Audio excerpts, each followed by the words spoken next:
Well, we are into the second half of the year after the 4th of July. It's pretty much almost Christmas. And so we are moving rapidly through these hot summer months, trying to stay financially focused with John Kuykendall, the founder, CEO of GulfCoast Financial Services. And of course, GulfCoast Financial just got another feather in the cap, named the 11th straight year and running concurrent years of best of the best in financial services by the readers of the Lake City Reporter. So, John, know that you are serving proactively those savers and investors who rely on you and your team's guidance to maintain financial focus. But looking at the second half of the year kind of reminds us of the second half of sporting events or the second half of our financial lives, which is retirement and how to make that transition effectively. So I guess summing all of that up, anything in store for the second half of this year that you are particularly paying attention to? Well, Peter, really exciting. We got the new Great American Tax Bill was signed, and that's going to create a lot of good opportunities for some people, and for others it may not. But what we're doing now is trying to understand the bill and get that information out through some lunch and learns to our clients and prospects so that we can do better tax planning. That's certainly something we need to look forward to. But half of the year is gone. You're right. It's like Christmas in July. I turned on the TV the other day and Hallmark's got Christmas movies on. I mean, come on, people. It's just July. I never understood why it was July anyway. June would be the halfway point between December and one Christmas and the next. Why July? I don't know. Maybe it's just because that's a little bit more hot summery and a reminder of kind of cooler climates. Well, I guess that and Pooh, it's almost the end of the summer. Kids are getting ready to go back to school in a month. It's here. And it's time now that we sit back and take a look at some things that we can do to make the second half of the year even better than the first half. Yep. We had a lot of turmoil in the first half, as you know, with the tariffs and all the things that were going on. We still have that. But there are some things we need to do, Peter. Yeah, certainly the first half of the year was not without its surprises and volatility and market turbulence. But all that said, John, we made a nice rally and comeback as tariff negotiations have progressed, and some have been delayed, but the market has been resilient and rebounded, and we are back up above where we started the year, at least as of the recording of this program, right? That could change at a moment's notice, which is why we always need to remain vigilant. And that kind of circles back to my sports analogy there. There have been plenty of teams that have gone into halftime with the lead only to come out in the second half and blow it. So if we feel like we have done a solid job in getting to where we are now financially, how do we make sure that we don't suffer that same fate in the second half in retirement? Well, Peter, the one thing we can't do is just sit back on our laurels of what we made so far the first half and expect us to do the same thing in the second half. There's a lot of stuff, there's a lot of problems that are starting to face us in the second half that we need to be ready for. Real estate listings are down 50% across the United States, according to a report this morning, because homes aren't selling like they were. 26% of Canadians are coming down to Florida this year, less than last year, to buy homes, to look for homes. So the tariffs have had some impacts on some things that will affect us, the real estate market, the economy. We just have to be ready to make the moves that we need to move. We need to look at our distributions and where we are for the first half and kind of project our income for the second half so that we can see how it's going to affect us tax-wise. Yeah, John, we are in the middle and the height of the bell curve of the baby boom generation hitting the RMD phase, Oh, yeah. where we're having to take income, right? So for the first half, for our analogy here, the baby boomer generation has been working, has been saving, has been contributing, has been investing, has been putting money away and building the nest egg. And for the next half, retirement, we're going to be net sellers of assets. We're going to be taking distributions, whether it's because we need income or those RMDs, we're going to be making withdrawals. And I have to wonder if the conditions that led to growth and accumulation and a generous market, not without challenges, but overall, the market over the last 30 to 40 years has been a pretty good place to be for your money. If that's going to hold true, like if the next 20 to 30 years are going to be as stable or generous as the last 20 to 30 years have been, right? That's the second half of the game here that we've got to worry about. And unlike a sporting event where we come out in the second half and play by the same rules, it's almost like a completely new game. A different set of rules apply in retirement than it applied to us during our working years. Yeah, I mean, right now we're living off our income if you're retired, versus having that W-2 income and having that paycheck come in every week. So we have to live on what we've accumulated, and there are pitfalls that we need to worry about in retirement, such as the Medicare premium, Part B premium, the IRMA, if you will, which you could create more of an income or more of a penalty for yourself there. Also, don't forget about the Social Security, because right now up to 50% of your Social Security is subject to taxes based upon how much, or 85% based upon how much we earn. So we have to be careful. And it's not, while we're working, we have a budget, hopefully, and we're spending money, but we don't think about really taxes and a lot of things that will affect us. When we get into retirement, Peter, we have to worry about all of that: taxes, how we're spending our money, how am I going to get my money? What is the most advantageous way for me to take my money out of my accounts? And Harry Dent predicted this back in the early 2000s, late 90s, the baby boomer wave, and this was going to push the market. And he was correct. It has. We've pushed the market for 30 years now. And but at some point in time, will the next generation, as they get this wealth that we will pass on, and the baby boomers will be passing on probably more wealth than any generation ever. How are they going to handle the money, and will they spend it, or how is it going to impact them, both tax wise, but also socially? Yeah. So sound strategies for optimizing our results in that second half, John. We've got to evaluate income sources and Mhm. spending habits and cash flow, but also how the wealth is going to be transitioning. All of these factors are going to influence and impact not only our individual financial well-being, but systemically the financial well-being of what the country looks like economically and fiscally and over the course of the next several decades.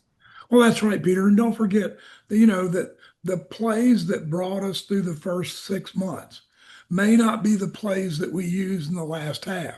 As the market moves and conditions change, we may have to make adjustments into sectors, into different stocks, mutual funds, ETFs. We may have to make different changes to our game plan in order to finish up the year the way it should. Are we going to be defensive, offensive? We need to make those changes, and we need to be flexible. One of the things we can't do is relax on and rely on what we've done. We have to be vigilant going forward. Yep. So because the spending and tax bill Yeah. passed and now has been made permanent. The 2017 rates are now in force and in place. Perhaps some tax planning adjustments would be one of the things to consider for moving forward now that we know what the future looks like with a little bit more certainty. Well, we know for a fact that the 2017 tax laws are there. We were concerned about what was going to happen, the last half of the year and when they were going to make the changes, because those laws did sunset in December. So it was a lot of planning there. Now what we have to do is take the bill because there are some changes, some more money that some seniors will get. The first 25,000 of wages of tips is free. Unfortunately, I don't get tipped, but if I did, I'd be happy about that. So we need to make changes and evaluate what this tax bill is going to do for us. Are more people going to move toward tips? Like that Yeah, seems some unintended consequences there that could happen yeah. here as a result of some of these changes. Could But I, it's another one of these things. could I pay my employees a salary, an hourly wage plus tips? Right. It's another example, John, of like they pass it before they know what's in it. Sometimes I feel like with these big omnibus bills with specific earmarks and line items, Yeah. it makes it difficult that we have to react and then once it's passed, learn some of these provisions and apply them for what they mean. Yeah, it's kind of like the Secure Act. We had to interpret some things and then make some changes, and then they kept coming out with different interpretations. So we have to be flexible, Peter, and we have to be able to move as we learn information and as it's gathered. Yeah, a lot of subsequent laws and legislation kept coming out clarifying what was supposed to be the law within the Secure Act. So I'm sure we'll see a bit of that continuing on as well. Nothing's going to change there, I don't think. But No, John, again, when we're talking about what is different and what are some of the specific nuances of planning that we need to account for, address, understand, and adjust for in the second half. Healthcare is another big one of those. My wife was kind of just talking with me about her realization that Medicare really didn't cover all that much of the healthcare that is needed at the end of life, and how expensive that could be. And those things are generally covered by health insurance during our working careers, very different in retirement. well, as we're finding out, Peter, I have a lot of clients who now are in some type of care. Either they've got someone coming to the house or they're in a facility, an ACLF that takes care of them during the day. And those things are expensive and they're going to get more expensive. As inflation continues to increase, healthcare is actually moving up faster than in regular inflation. And so we have to be ready for that. Medicare does not cover long-term care. It only covers that 1 year of rehab and skilled nursing for a certain period of time. And then we have to go into our own money. And Medicaid's not for everybody because we can't spend down enough to get there without penalizing the surviving spouse. Yep. So we've got to make those considerations, plan carefully for them. Again, this is why you got to have a different game plan for the second half of the game here. And John Kuykendall and the team from GulfCoast Financial Services, well versed in experience in helping people make that transition with confidence. So whether you are still working and looking at the future and making that transition, or even already there, having that financially focused written retirement plan in place is so valuable in helping you to make the progress that you need and adjust and address the things that you need to. So if you would like to get that in your hands, it is a complimentary courtesy service that John and the team at GulfCoast Financial offer for clients to put together your personalized, financially focused written retirement income plan. Just give a call, 386 755 9018, 386 755 9018, 386 755 9018. But our investment strategies and our risk tolerance evolve over time as well. The second half throughout retirement, John, our risk tolerance might be very different than during our working career. Well, that's right, Peter. I mean, during our working career, we have time to make up the losses. We have time to be more aggressive, hopefully. But later in retirement, we have to be a little bit more conservative. We still have to have a growth bucket, Peter, because we have to have, assets that are earning or at least trying to earn more than what inflation is and what the market is. But, we have to be more passive investment oriented. We can't just be real aggressive. And our risk tolerance changes during retirement. I Yeah. mean, early in retirement, the go-go years, as we talk about, we're going to be more aggressive because we're spending more. We want to make more. As we go into the slow go, we're going to get a little more conservative. And in the no-go, we're really spending out more than we could possibly earn because either we're in healthcare or we're sitting home with around the clock care. Yeah, the lifestyle, the mental, emotional, physical, psychological life that we live changes and evolves even over the course of retirement. I was going to mention, I know you love the go-go years, the slow-go years, the no-go years. That evolution has to be reflected in planning, and you've got to be proactive with that, doing it ahead of time to prepare for the next phase. Well, that's right, Peter. When I first heard those, I just laughed. I thought that's crazy, but it's really not because as you age, your desires change. And so, in the go-go years, you don't mind traveling overseas. You get on a plane, you go anywhere. In the slow go, you really don't want to get on that plane that often. You just want to stay home a little bit more and you don't want to travel as far. In the no-go, you're going to want to stay home in your own bed because but their bed, will let you sleep. And so you're not going to want to travel as much. Now, I think that our generation right now is probably in that go-go, slow-go phase longer than any generation because we're in better shape. We haven't had to work as hard. We've had a better lifestyle. We've had educational health and training and physical fitness. And so I think we are aging longer, and that's doing our lifestyle. But we still those things are still there, and we want to make sure that we have the money to take us where we're going. We don't want to spend all of our money up front, but at the same time, I don't want to, you want to die and have a big nest egg left over and saying, geez, I wish I'd have gone on that trip. Yeah. Well, I mean, and speaking of which, on the other side of that, we want the money to take us where we're going, but where we're going, the money can't go with us No, eventually, right? So we do need to no. do some estate and legacy planning. And Oh, in yeah. the second half, that becomes much more important.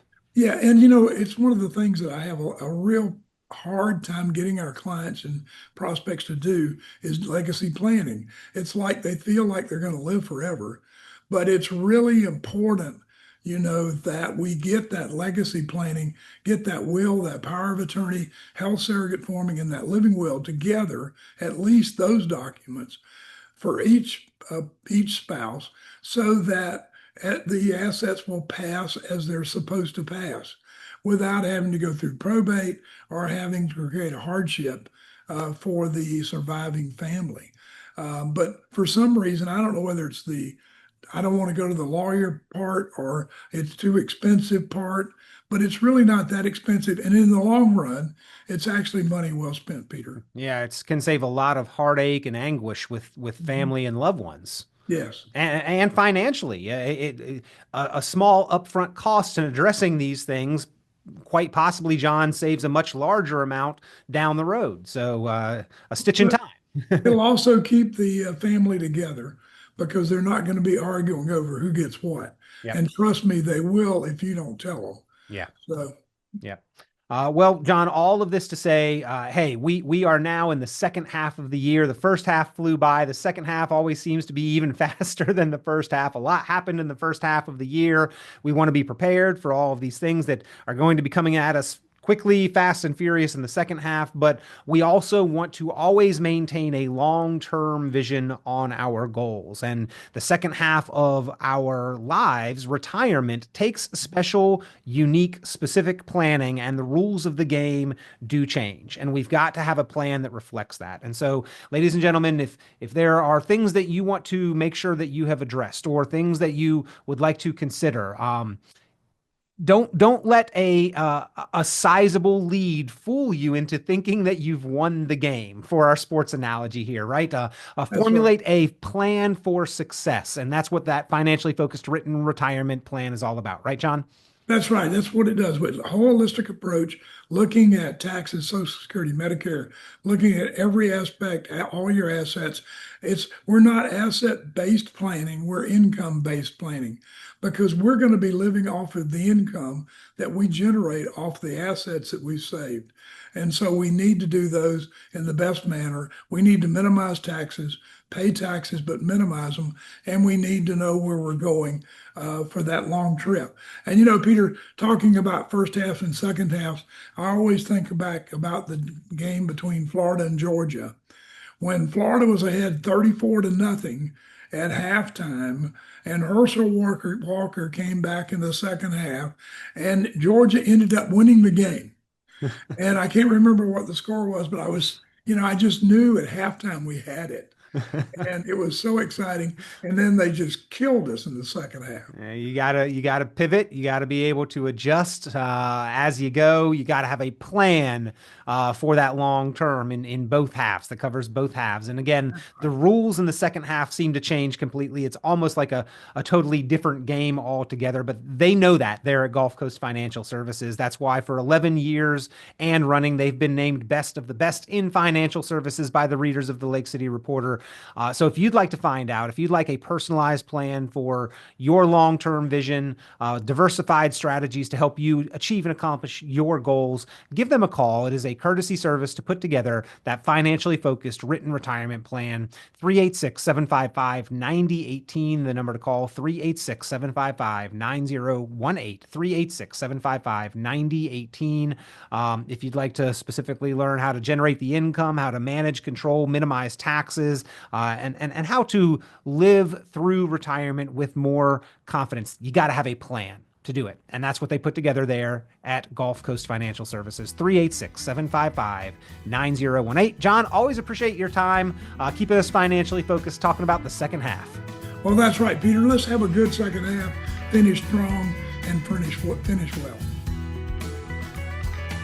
Be sure to like, subscribe, share, and tune in for more financial focus by visiting GulfCoastFinancial.net.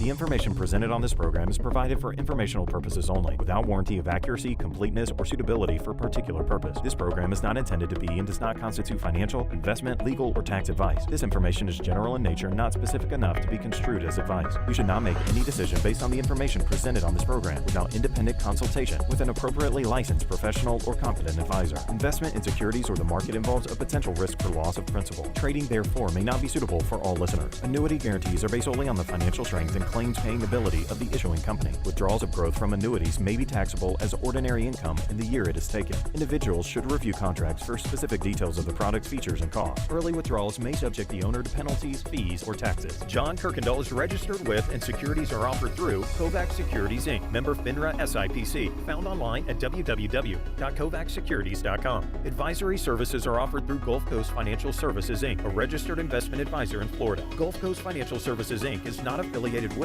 Kovac Securities Inc. or Kovac Advisors Inc. Past performance is not indicative of future results. All investing involves risk. Investment decisions should be based on your own goals, time horizon, and tolerance for risk. Due to various factors including changing market conditions and/or applicable laws, the content may no longer be reflective of current opinions or positions. Gulf Coast Financial Services Inc. has been named as Best of the Best since 2015 in the category of Best Financial Advisor in the Lake City, Florida area. The award was based on receiving the most votes in this category from a survey offered and tabulated by the Lake City Reporter. No direct or indirect compensation was provided to the Lake City Reporter and/or any raters, and the award is not contingent on future direct or indirect compensation offered to the newspaper and/or raters. Portfolio performance is not a criterion, and voting is open to any readers of the newspaper.